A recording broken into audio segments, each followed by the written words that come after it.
जय श्री कृष्ण। तो आज हम आपको गरुड़ पुराण का अध्याय 3 के विषय में बहुत रोचक जानकारी देने जा रहे हैं। जैसे कि अध्याय 1 और अध्याय 2 हमने आपको सुनाया था।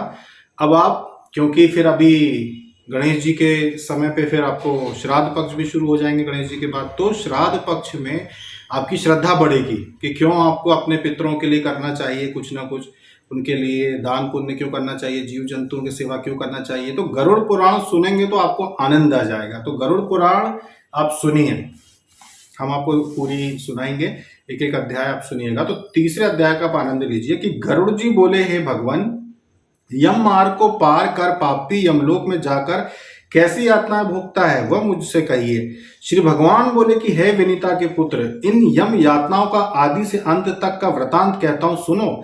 नरक के वर्णन मात्र से तुम कंपित हो जाओगे। हे कश्यप के पुत्र, बहुभीतपुर के आगे 44 योजन लंबा चौड़ा धर्मराज का पुर है। वहां हर समय हाहाकार मचा रहता है, जिसे देख पापी चिल्लाने लगता है। उसका रुदन सुनकर यमपुर में विचरने वाले वे सब जाकर द्वारपाल से कहते हैं, वहां धर्मध्वज नामक द्वारपाल सदा रहता है।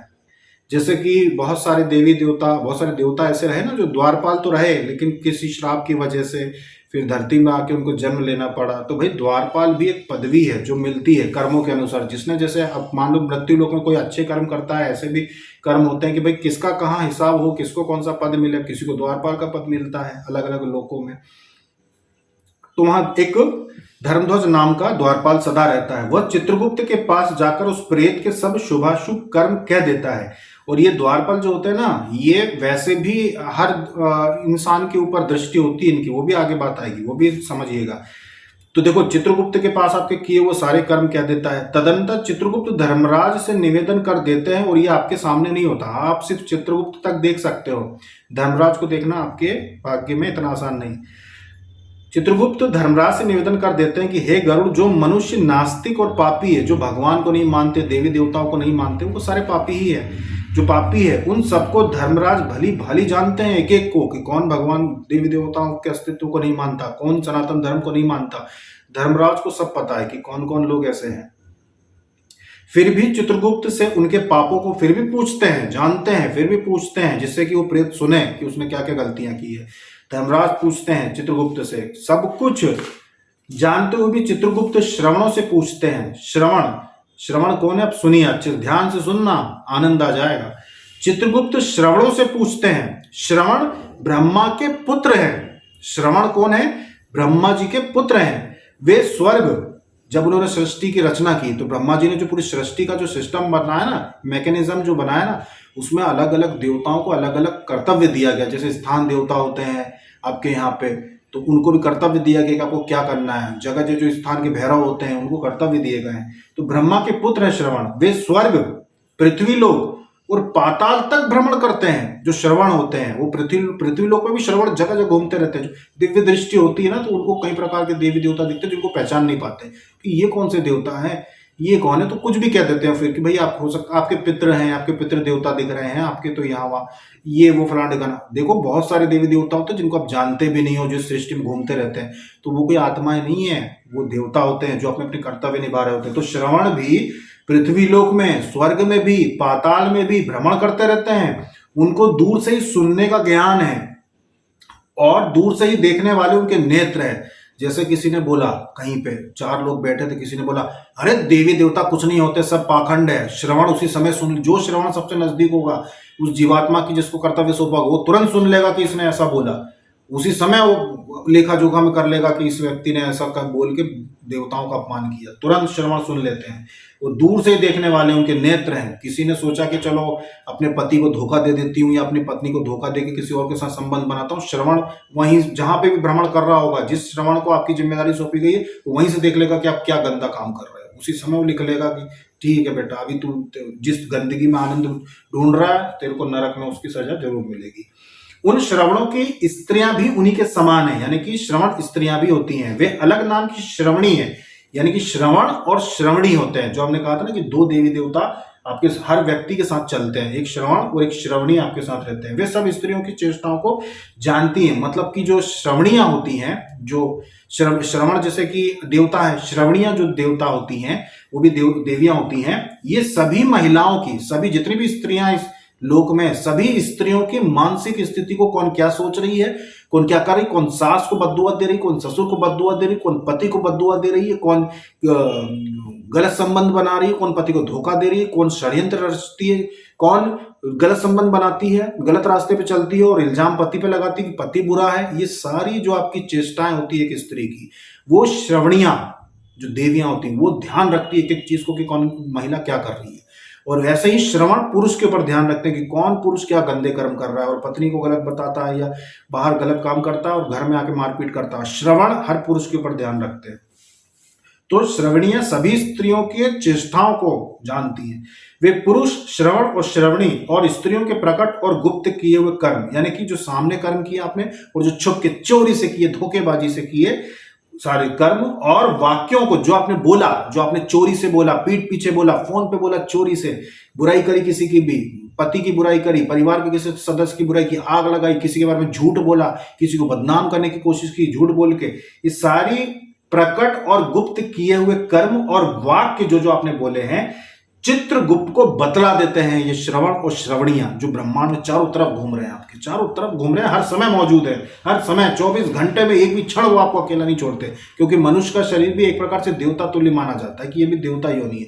तो श्रवण और श्रवणी हर समय आपके साथ होते हैं, 24 घंटे। आप क्या सोचते हो, क्या बोलते हो, आप मांस खा रहे हो, आप गंदी चीजें पी रहे हो, आप गंदे कर्म कर रहे हो, आप नाजायज संबंध बना रहे हो, आप जितने भी पाप कर्म कर रहे हो, श्रवण और श्रवणी हर समय आपके यहाँ दाएं बाएं आपके मौजूद हैं और हर समय लिख रही है। अच्छा, नॉनवेज खाते हो, संडे को पार्टी मना रहे हो, ठीक है, सब कुछ ये लिख रहे हैं हर समय, एक क्षण भी आपको अकेला नहीं छोड़ते। वे धर्मराज के दूत मनुष्यों के वाणी, जो आपने बोला, मन और शरीर से किए हुए शुभ और अशुभ कर्मों को, यानी कि अच्छा काम करोगे, चींटियों को दाना डाला, आपने गाय को रोटी खिलाई, कुत्ते को आपने कुछ खाने को दिया, आपने किसी को पानी पिलाया, आपने अन्न दान किया, अच्छे कर्म को भी, शुभ और अशुभ कर्मों को यथार्थ रूप से वैसे कि वैसे जानने वाले हैं, सब कुछ जानने वाले हैं, वो सब हिसाब रखते हैं आपका, एक एक क्षण का, एक एक सेकंड के आपके कर्मों का हिसाब रखते हैं। श्रवण और श्रवणी भूलना मत, ध्यान रखना। मनुष्य और देवताओं के अधिकारी उन सत्यवादी श्रवणों में ऐसी शक्ति है कि वे मनुष्यों के सब कर्म कह देते हैं। उनके पास ये शक्ति है कि आपके किए हुए सारे कर्म वहां पर चित्रगुप्त को कह देते हैं। व्रत, दान और सत्यवाणी से जो मनुष्य उनको संतुष्ट करता है, जो व्रत करते हैं, दान करते हैं, सत्य बोलते हैं हमेशा, इस तरह से जो उनको संतुष्ट करता है, उसके लिए वे स्वर्ग और मोक्ष देने वाले होते हैं। मतलब श्रवण और श्रवणी, ये जो देवी देवता 24 घंटे आपके साथ होते हैं, जो आप पे ध्यान रखते हैं कि आप कैसे कर्म कर रहे हैं, ये आपको स्वर्ग प्रदान करने में सहायता करते हैं। अगर आप सत्य बोलते हैं, आप व्रत रखते हैं, आप दान करते हैं, दान जैसे कि अन्न दान कर रहे हैं, आपके दरवाजे में कोई भिक्षा मांगने है उसको आप दान कर रहे हैं, तो श्रवण और श्रवणी ये चीजों को देखते हैं और आपकी आगे की यात्रा में सहायता करते हैं। ऐसा नहीं है कि सिर्फ आपका हिसाब किताब चित्रगुप्त को बताएंगे, आपकी सहायता भी करते हैं। व्रत, दान, सत्यवाणी से जो मनुष्य उनको संतुष्ट करता है, उसके लिए वे स्वर्ग और मोक्ष देने वाले होते हैं।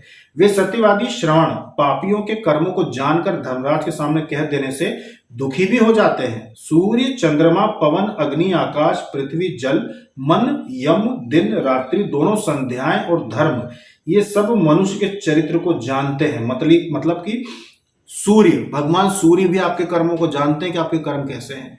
चंद्रमा भी जानता है कि आप कैसे कर्म कर रहे हो, इसलिए तो उन लोगों का पूजन किया जाता है। पवन यानी वायु भी जानती है कि आप कैसे व्यक्ति हो, कैसे मनुष्य हो, पाप करते हो, पुण्य करते हो, लोगों को तकलीफ पहुंचाते हो, किसी का चोरी करते हो। अग्नि भी जानती है कि आप कैसे कर्म करते हो, अच्छे कर्म करते हो कि बुरे कर्म करते हो। आकाश भी जानता है कि आप कैसे कर्म करते हो। पृथ्वी भी जानती है कि आप कैसे कर्म करते हो, क्योंकि आप मनुष्य योनि में हो ना, ये सब आप पे दृष्टि बनाए रखते हैं। जल भी आप जानता है कि आप कैसे कर्म करते हो। मन भी आपका जानता है कि आप कैसे कर्म करते हो। यम भी जानता है कि आप कैसे कर्म करते हो।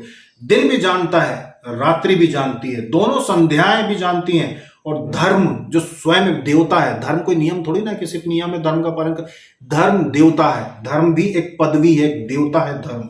ये सब मनुष्य के चरित्र को जानते हैं। मतलब आप क्या करते हो, मांसाहार करते हो कि नहीं करते हो, दान पुण्य व्रत उपवास ईमानदारी से पूरा रहते हो, धर्म का आचरण करते हो कि नहीं, हिंदू धर्म संस्कृति को का पालन कर रहे हो कि नहीं कर रहे हो।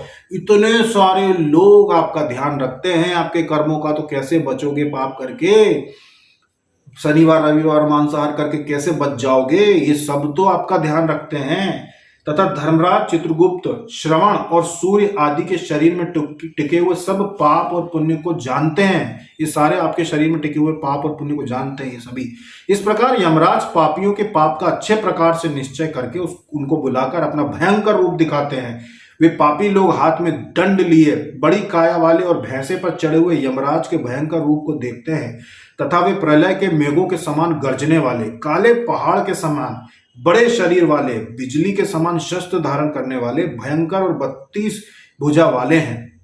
भाई साहब, नरक में जितने भी ये है ना यमदूत है और जितने भी ये सब ब्रह्मा जी ने बनाए हैं सृष्टि। जैसे कि पृथ्वी बनाई, जल बनाया उपयोग करने के लिए, प्रकृति बनाई, पेड़ पौधे बनाए, भोजन की व्यवस्था की, औषधियों की, ये जो ब्रह्मा जी ने जो आपको सारी चीजें दी ना, वैसे ही हम लोग यम नगर में, यमपुरी में, नरक में भी सारे दूत बनाए हैं भयंकर सारे अस्त्रों के साथ कि जो पापी आएगा उसको दंड भी ये देंगे अच्छे से। तथा वे प्रलय के मेघों के समान गरजने वाले, काले पहाड़ के समान बड़े शरीर वाले, बिजली के समान शस्त्र धारण करने वाले, भयंकर और 32 भुजा वाले हैं। 3 योजन यानी कि 12 कोस का लंबा चौड़ा उनका शरीर है तथा बावड़ी के समान नेत्र हैं, बड़े बड़े नेत्र, मुख में भयंकर दाढ़े हैं, आंखें लाल है और लंबी उनकी नाक है तथा चित्रगुप्त भी मृत्यु और ज्वर आदि से युक्त बड़े भयंकर है। उनके पास यम के सभी दूत गर्जा करते हैं। उनको देखकर डरा हुआ पापी हाहाकार करता है तथा दान न देने वाला वह पापात्मा बार बार कांपता है, रोता चिल्लाता है। तदंतर अपने कर्मों को सोचते हुए रोते चिल्लाते कि मैंने कितने गलत काम किए। उन पापियों को चित्रगुप्त यम की आज्ञा सुनाते हैं कि हे दुराचारियों पापियों, तुमने अहंकार से दूषित हो बिना विचारे किस लिए ये पाप कर्म संचित किया है। हे मूढ़ मनुष्यों, काम क्रोध से और पापियों की संगति से उत्पन्न दुखदायक पाप को किस लिए तुमने संचित किया है। अब पापियों की संगति कैसे, गुरु की संगति करी नहीं, प्रवचन कभी सुने नहीं, कथा कभी सुने नहीं, गुरु के वाक्यों का अनुसरण किया नहीं। चलो माना आपने वेद नहीं पढ़े, माना आपने पुराण नहीं पढ़े, पर कम से कम गुरु वाणी का अगर आप पालन करोगे तब भी पापों से आप बचोगे। इसमें यही कहा गया कि पापियों की संगति की तो शराब पीना सिखाया, पापियों की संगति की तो टीवी पे, मोबाइल पे, यूट्यूब पे हर जगह मांसाहार प्रचलन किया और आपने मांसाहार करना शुरू कर दिया। तो पापियों की गलत चीजों की संगति से अपने पाप संचित करेंगे तो भोगना पड़ेगा। तुमने हर्षित होकर जैसे पाप किए हैं, वह जैसे खुश होकर आपने पाप किए, क्या हम तो हमारी इच्छा है मांसाहार करेंगे, हम तो खाएंगे, हमको जो हम स्वतंत्र, हम हमारी जो इच्छा है हम आजाद है खाने के लिए, ठीक है। तो जैसे आपने खुश होके हर्षित होकर जैसे आपने पाप किए हैं वैसे ही यम यातना भी भोगो, वैसे ही आपको ही भोगना पड़ेगा। यमराज भी कहेंगे कि भाई ठीक है, हम भी स्वतंत्र है अपने कर्म करने में, आपको दंड देने के लिए हम भी स्वतंत्र हैं, ठीक है, जो करना था आपने किया ना स्वतंत्रता के नाम पे, अब आप भोगो। इस समय मुंह क्यों मोड़ते हो, तुम लोगों ने तो जो बहुत से पाप किए हैं वही पाप तुम्हारे दुख का कारण है, यह छल नहीं है। यमराज मूर्ख, पंडित, दरिद्र, धनवान और निर्बल सबसे सम बर्ताव करते हैं, चाहे उनके सामने कोई भी आ जाए, सबके साथ एक जैसा बर्ताव। वे पापी चित्रगुप्त की ये बातें सुनकर चुप हो जाते हैं, निश्चल स्थित हो जाते हैं कि भाई हाँ सही बात है, चित्रगुप्त बोल तो सही रहे हैं, गलती तो अपन ने की है। निश्चल स्थित होकर चुप हो जाते। चोर के समान निश्चल बैठे हुए उन पापियों को देखकर धर्मराज उनके पापों के अनुरूप उचित दंड सुनाते हैं। तदंतर निर्दयी यमदूत उनको धमका कर कहते हैं कि हे पापियों, तुम अत्यंत भयंकर महाघोर नरकों में को जाओ। यमराज की आज्ञा में रहने वाले प्रचंड और चंडक आदि उन दूत उन पापियों को पास में बांधकर नरकों की ओर ले जाते, मतलब पास में बांध के तो जीवात्मा को लेके जाया ही जाता है। वहां जलती हुई अग्नि के समान एक ऊंचा सेमर का वृक्ष है, वह 5 योजन चौड़ा है। पापियों को उस वृक्ष में सांकलों से अधोमुख बांध कर, मतलब उल्टा टांग कर, वे दूत उनको पीड़ित करते हैं। देखिए नरक, या जैसे कि यहाँ पे आपको आजादी है, यहाँ पे आप कुछ भी अपने कर्मों को कर सकते हैं, ये भी सृष्टि भगवान ने बनाई, वैसे नरक भी भगवान ने ही बनाए हैं, तो वहाँ पे भी ये सारे दंड दिए जाते हैं, वो सारी चीजें भोगना पड़ेगा। जो हमारे वेदों में पुराणों में कहा गया है उससे कोई बच नहीं सकता, वो तो होगा। जैसे कहा गया है कि कब सूर्य ग्रहण होगा, तो होता है जब जितने क्षण का कहा गया कि भाई इतने इतने समय में इतने इतने क्षण का सूर्य ग्रहण होगा, पहले से कह दिया कि भाई सैकड़ों सालों की पहले से भविष्यवाणी कि कब कब होगा, तो वो चीज़ होती है, टलती नहीं है। उसी प्रकार नरक यातना में क्या क्या भोगना होगा लिखा है, तो भोगना पड़ता है। वृक्ष की अग्नि से जलते हुए वे रोते हैं, परंतु वहां उनकी रक्षा करने वाला कोई नहीं है। भूख प्यास से थके और यमदूतों से ताड़ित अनेक पापी उस शाल्मली वृक्ष में लटकते हैं। आश्रय रहित वे पापी उन शाल्मली नाम उसका वृक्ष का पापी उन दूतों के आगे हाथ जोड़कर कहते हैं कि हमारा अपराध क्षमा करो, पर दूत थोड़ी ना क्षमा कर सकते हैं। किंतु वे यमदूत बार बार उनको लोह की लाठी, मुदगर, तोमर, गड़ा, गधा और मूसलों से अनवरत मारते हैं। उस मार से वे मूर्छित होकर तथा चेष्टाहीन हो जाते हैं। उन चेष्टाहीन पापियों को देखकर यमदूत कहते हैं कि हे दुराचारी पापियों, तुम किस लिए निंदित कर्म करते हो? ऐसे कर्म किए ही क्यों? तुमने जल आदि अन्य सुलभ वस्तुएं भी कभी किसी को नहीं दी, कभी किसी को जल नहीं दिया, किसी को पानी तक नहीं पिलाया। तुमने आधा ग्रास भी किसी को नहीं दिया, मतलब ना आपने कभी गाय को, गौ माता को अपने घास खिलाने खाने को जो नहीं दिया, कुछ भी चीज नहीं दी। न कुत्तों और कौवों को ही अन्न दिया, न कुत्तों को अन्न दिया आपने, न कौवों को अन्न दिया आपने, पंछियों को भी कुछ नहीं दिया। न अतिथियों का उचित सत्कार किया, न आपने उचित सत्कार का मतलब जानते हैं आप? अतिथि का उचित सत्कार ये होता है कि जब मेहमान आए तो आप प्रसन्न हो, उनकी सेवा करें, उनको अच्छा भोजन खिलाएं, उनकी सेवा करें। जब अतिथि आते तो ये उचित सत्कार कहलाता है। अब अतिथि आया, मेहमान आया है आपके घर में और आप मुंह सिकोड़ने लगे। मेहमान आके बैठा नहीं कि आपने कब लौट के जाओगे, पहले ही पूछ लिया कि कब लौट के जाओगे। पहले के समय में मेहमानों के लिए घर में अलग से कमरा रखा जाता था, कि बड़ा सा घर ऐसे बनाए जाते थे कि भाई घर में एक बड़ा हाल हो कि मेहमान आएंगे तो यहाँ रुकेंगे। घर में ऐसी व्यवस्था की जाती कि मेहमान आएंगे तो ये चीजें करेंगे, मेहमान आएंगे तो अपने की प्रसिद्ध मिठाई खिलाएंगे अपन। और आज के समय में क्या होता है कि लोग बात करते हैं कि भाई घर जितना छोटा रखो अच्छा, नहीं तो मेहमान ज्यादा आएंगे। मेहमान आएंगे तो पहले के जमाने में आप अपने यहाँ की प्रसिद्ध चीजें खिलाते थे। आज के समय में मेहमान आते हैं तो आप कहते हो कि भाई हमारे लिए क्या लेके आए हो, मतलब मेहमान हमारे लिए क्या लेके आया है। जबकि पहले क्या होता था कि भाई हमारे यहाँ की मिठाई बहुत प्रसिद्ध है, आप खाओ ना, और अब कुछ लाए हो तो हमको खिलाओ ना। ये कलयुग का प्रभाव है। तो ये उचित सत्कार नहीं होता है।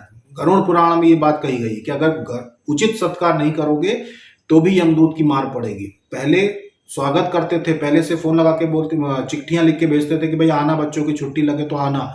और आज के समय में क्या भजन लगता है, मेहमान घर में आ जाए तो बहुत भजन लगता है कि ये कहाँ से आ गए। पहले के समय में कहते थे कि भाई 2 दिन और रुको ना, 4 दिन और रुक जाना। और आज के समय में कहते हैं कि भाई हमारी तो पूरी कमाई मेहमानों में ही खर्च हो जाती है। आपके मुंह पे ही बोल देंगे कि हमारी तो पूरी कमाई मेहमानों की सेवा में खर्च हो जाती है। तो आज के समय में अतिथियों का उचित सत्कार नहीं होता।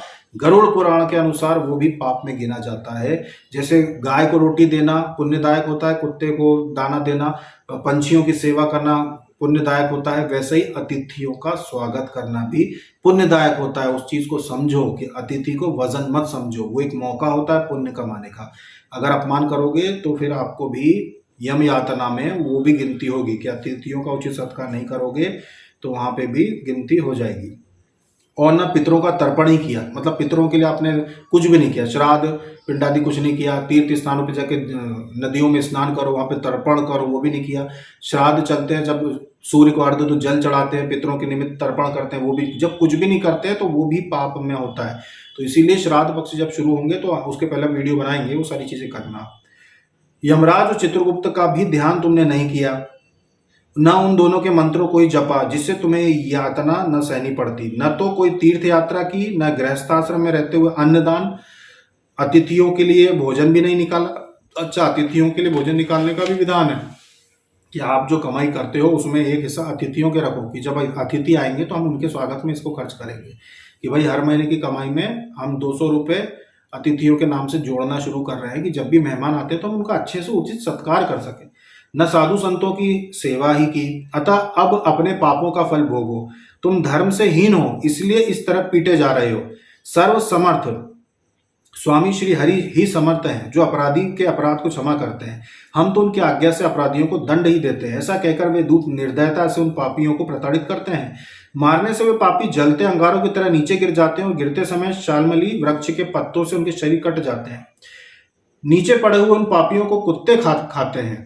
तब वे चित्कार करते चीखते हैं। उनको रोते हुए देखकर यमदूत उनके मुंह को बालू से भर देते हैं, यानी कि रेत से भर देते हैं। कोई उनको अनेक प्रकार के पाशों से बांधकर मुदगरों से मारते हैं। कोई कोई पापी तो लकड़ी की तरह आरे के से चीरे जाते हैं, पर मरते नहीं है, क्योंकि वो उस यातना शरीर होता है, उसमें प्राण नहीं निकलते, तकलीफ बहुत होती है। कोई कोई धरती पर कुठार कुल्हाड़ी से काटे जाते हैं। किसी किसी को गड्ढे में आधा गाड़कर उसके माथे को बाड़ों से बिंधा जाता है, तथा किसी किसी को कोलू में डालकर ईख की तरह फेरते हैं। किसी किसी को जलते हुए अंगारों और जलती लकड़ियों से चारों ओर से घेर कर लोह पिंड की तरह धोंकते हैं। किसी को खोलते घी के कड़ाह में और किसी को तेल के कड़ाह में डालकर इधर से उधर चलाते हैं।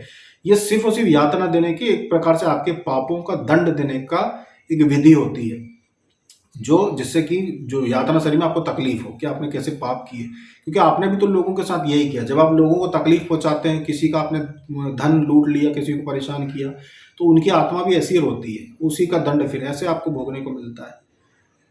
किसी को रास्ते में मस्त हाथी के सामने फेंक देते हैं और किसी को हाथ पैर बांधकर नीचे मुंह करके लटका देते हैं। जैसे हमारे इस मृत्यु लोक में सारी व्यवस्थाएं हैं, जैसे आपने पत्थर देखा, जल देखा, पेड़ पौधे देखे, यहाँ पे आपने पदार्थ देखे, धूप देखी, धूल देखी, रेत देखी, वैसे ही अन्य लोकों में भी अलग अलग चीजें होती हैं। तो ये मत सोचना कि वहाँ क्या ये सब चीजें होती हैं।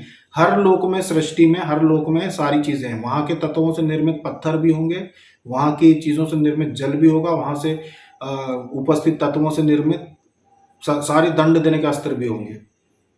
किसी को पहाड़ से गिराया जाता है तो कोई कीड़ों से भरे कुंड में डुबाया जाता है, जिससे कीड़े उसे बहुत पीड़ा पहुंचाते हैं। तीर के समान चोंच वाले बड़े बड़े कौवों और मांस के लोभी गिद्धों से उन पापियों के सिर नचवाए जाते हैं तथा चोंचों से उनकी आंखें और मुख नोचे जाते हैं। कोई अपने ऋण कर्ज के लिए प्रार्थना करता है कि मेरा धन दे दे, तूने मेरा खा लिया है, मैंने तुझे अब यमलोक में देखा है। नरक में इस प्रकार झगड़ा करते हुए इन पापियों के मांस को सणासियों से काटाकर यमदूत उनको देते हैं। इस प्रकार यमराज की आज्ञा से उन पापियों को ताड़ न देकर तामिस्त त्रादि घोर नरकों में खींचकर डाल दिया जाता है। मतलब अलग अलग नरकों में एक के बाद एक भेजा जाता है। यद्यपि नरकों में दुख बहुत है, तथापि उस शालमली वृक्ष के पास उन पापियों को जो बड़ा भारी दुख होता है वह वचन से भी नहीं कहा जा सकता। हे गरुड़, 84 लाख नरक हैं।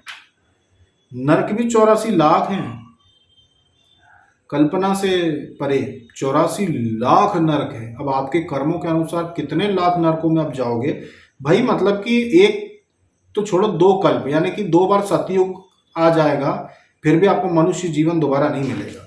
जब आप 84 लाख योनियां तो होती हैं अपने यहाँ जीव जंतु और हर प्रकार, पर 84 लाख नरक भी है। अब 84 लाख नरकों में अगर 2 लाख नरकों की आपको सजा मिली है कि आपने सारे पाप कर्म किए, मांसाहार भी किया, षड्यंत्र भी रचे, लोगों की बुराई भी करी, लोगों का पैसा भी कुछ खा लिया, लोगों को बदनाम भी करने की कोशिश की आपने, छोटी मोटी चालबाजी भी की, पति पत्नी ने एक दूसरे को धोखा भी दिया, दूसरों के साथ संबंध भी बनाया। अगर सभी प्रकार के कर्म आप करके बैठे हो तो 84 लाख नरकों में अगर 2 लाख नरकों में भी आपका नंबर लग गया तो प्रलय भी आ जाएगा, दोबारा सतयुग द्वापर त्रेता सब सिस्टम चलता रहेगा, फिर से प्रलय आएगा, फिर से सबसे फिर से तब तक आप नरक से बाहर ही नहीं आने वाले। और ऐसे ही असंख्य जीवात्मा भोग रही होंगी अभी भी उनके नरक यातना चल रही होगी। नरक यातना 2-4 दिन की थोड़ी होती है, कितने कितने युग निकल जाते हैं, कितने बार श्री कृष्ण अवतार ले लेंगे, कितनी बार महाभारत युद्ध हो चुके होंगे, कितनी बार शिव राम के अवतार हो चुके होंगे, कितनी बार युग परिवर्तन हो जाएंगे, तो कितनी चीजें बदल जाएंगी, तब तक आप नरक में ही होगे। इतना लंबा समय नरक में मिलता है, इसीलिए तो कहते हैं कि मनुष्य तन पावा, जो कहते बड़े भाग्य मनुष्य तन पावा। बहुत मुश्किल से मनुष्य योनि मिली है, पाप मत कर। उनमें सबसे कठिन धौरय नामक 21 महाघोर नरक है तथा तामित्र, लोहशंकु, महारौरव, शाल्मली, रौरव, कुंडमंगल, कालसूत्रक, पुतिस्तिंक, संघात, लोहितोद, शविश, संप्रतापन, महानिरय, काकोल, संजीवन, महापत, अवीची, अंध, तामिस्त्र, कुंभीपाक, संप्रतापन और तपन। इन सब नरकों में अनेक प्रकार की पीड़ाएं होती है।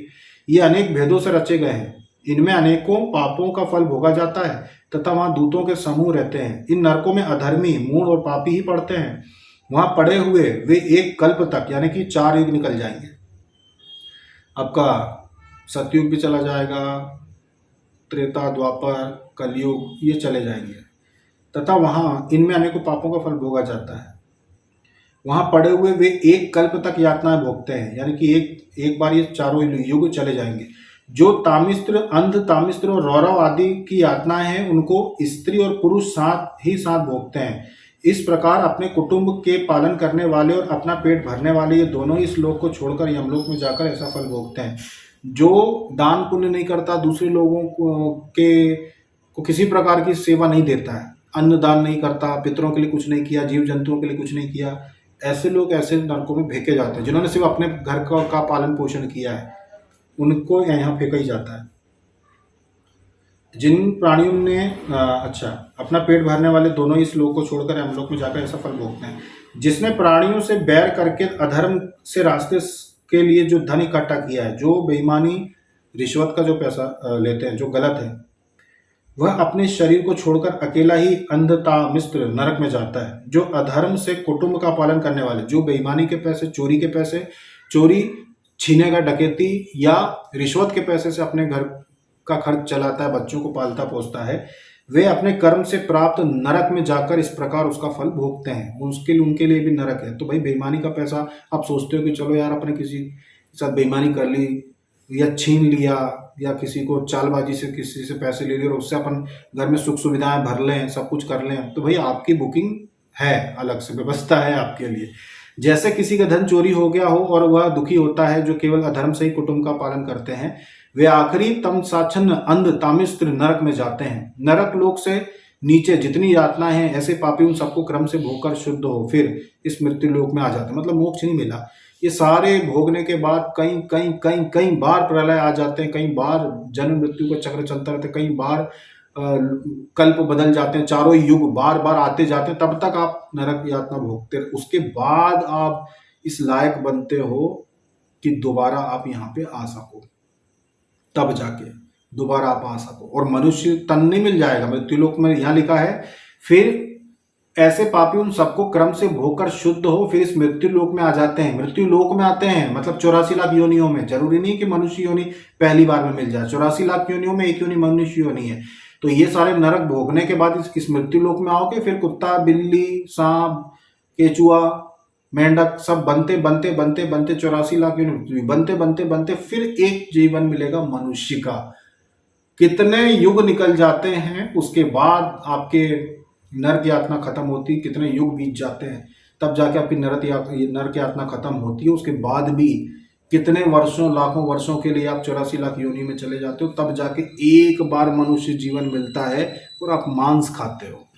सोचो आप कि कितनी बड़ी हानि है आपकी अगर आप गलत रास्ते पे चलते हो, वैसे पाप करते हो। तो इसीलिए गरुड़ पुराण में जो भगवान विष्णु ने गरुड़ जी को ये बातें बताई है, उनको आप समझिए कि भाई कितना कठिन होता है नरक यातना भोगना, इसीलिए गलत काम मत कीजिए। तो ये था आपका